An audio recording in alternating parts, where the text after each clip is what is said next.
Okay, hey class. I wanted to get a video out to everybody to show you a trick that I've kind of put on Google Classroom to help you through some of the questions on this assignment because I've been getting a lot of questions through email. If you have problems with one of the questions on Sapling and you don't know what to do, send me an email. Take a screenshot of the problem and send it to me in an email, and I will be able to get back to you to help you out. But one of the things I'm emailing people back is this little flow chart that I put together real quick. I've also posted this on Google Classroom. It should be on the exact same post that you will find this video. So if you go into Google Classroom, you will see a post about a flow chart for mole conversions, which is what we're doing. So this will actually help you out. I just want to show you what you're kind of converting in between for this assignment, and we will get one that's a little bit more complicated than this, but for right now you're only moving in between three different things. That's what you're converting in between.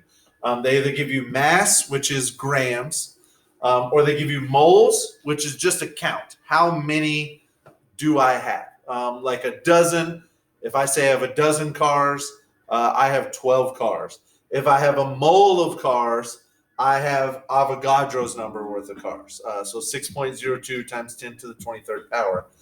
So moles is like a dozen. It's just a count of how many you have. It's just really big. It's not a small number like 12. It's a really, really large number like Avogadro's number.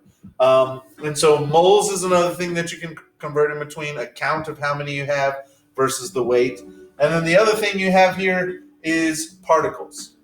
So particles is the individual little atoms, molecules, or formula units.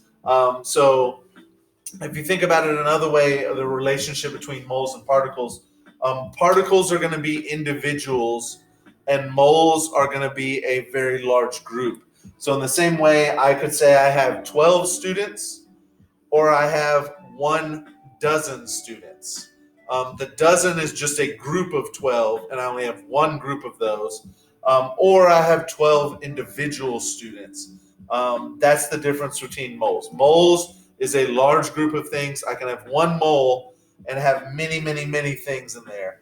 Or you go to particles, and they actually want the really big number that tells you how many things you have. So this flow chart tries to help you convert between those. So for instance, let's go through a couple of the Sapling ones. I'm not going to do the answers. I'm just going to show you how you would do them on the chart.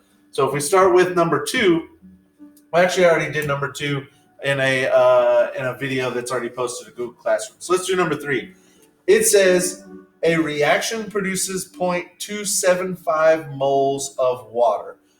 So what are they giving me? They're giving me moles, M-O-L. They're giving me moles of water. And what are they asking me for? Right here, how many molecules of water are produced. So they give me moles. They want me to go to molecules. So I run back to my chart real quick.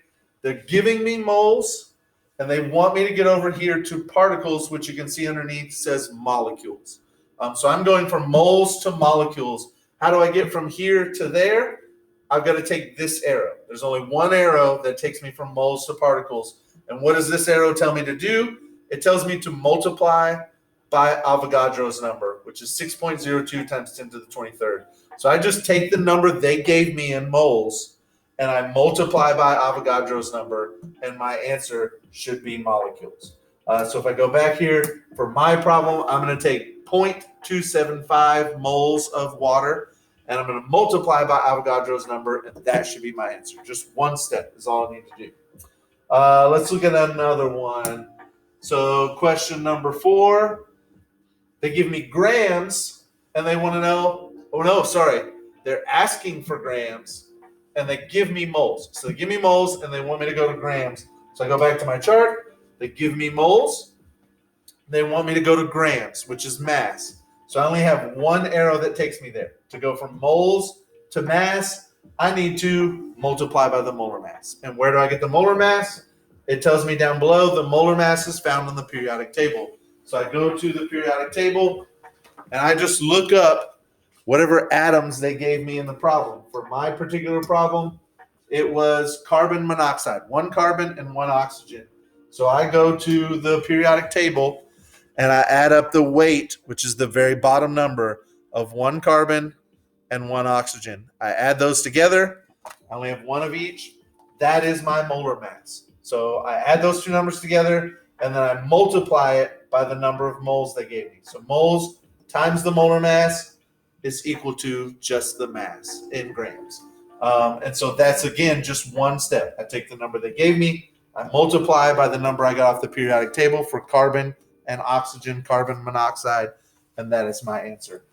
So hopefully this helps you out a little bit. Let's see if I can find a slightly more complicated problem. Grams to moles. Let's do one down here. I know these get kind of tough. So I think starting with number 12, maybe. Yes, number 12, they ask you to do one extra step. So what are they giving me? They're giving me moles. And then what are they asking from me? They're asking for number of ions. Ions from moles. And so if I come back over here, there's a little bit of a trick. Ions is not listed here because I'm missing something. If I go from moles to particles, what that's giving me is it's giving me formula units or molecules. It's giving me the big thing.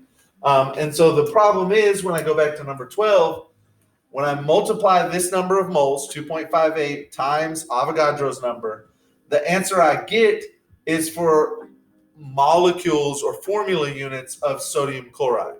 But how many ions are in that one formula unit for sodium chloride? There are 2. It's 1 sodium and 1 chlorine. That's the formula. So in order to get to ions, I need to take my answer and multiply by 2. So you're going to have to do that for the last couple problems. Number 13 is the same. My formula here is N2H2. So my last step to get to atoms instead of molecules needs to be to multiply by 4 because my formula is N2H2. What I'm going to do is go from moles to particles, which is really molecules. So when I do that, I take the number of moles they just gave me, multiply by 6.02 times 10 to the 23rd. That takes me over here to particles or molecules. But in order to get to atoms, I have 4 atoms, 2 nitrogens, 2 hydrogens, 4 atoms in every molecule. I need to take my answer that I got here and multiply by 4. When I multiply by 4, that should get me to the correct answer. So hopefully this study sheet or flow chart, if you will help you out a little bit. If you have any questions, please let me know, and I will help you through email. Take a screenshot of your problem and email it to me. If you can't take a screenshot or you have a problem doing that, let me know, and I will send you instructions on how to take a screenshot. But hopefully this helps you out, and hopefully everybody's able to work through these 2 assignments. I told you this would be pretty hard, and so if you're struggling with it and you find this very difficult, do not feel bad. Do not get discouraged. You are not the only one. A lot of people are going to have trouble with this. So hopefully we can get through this week, and we'll pick it back up when everybody gets back. But please try to stay on top of these assignments and make sure that you're getting your work done because you don't want to be too far behind when we do actually come back to school. So hope everybody has a nice day, and I will see you tomorrow. Thanks.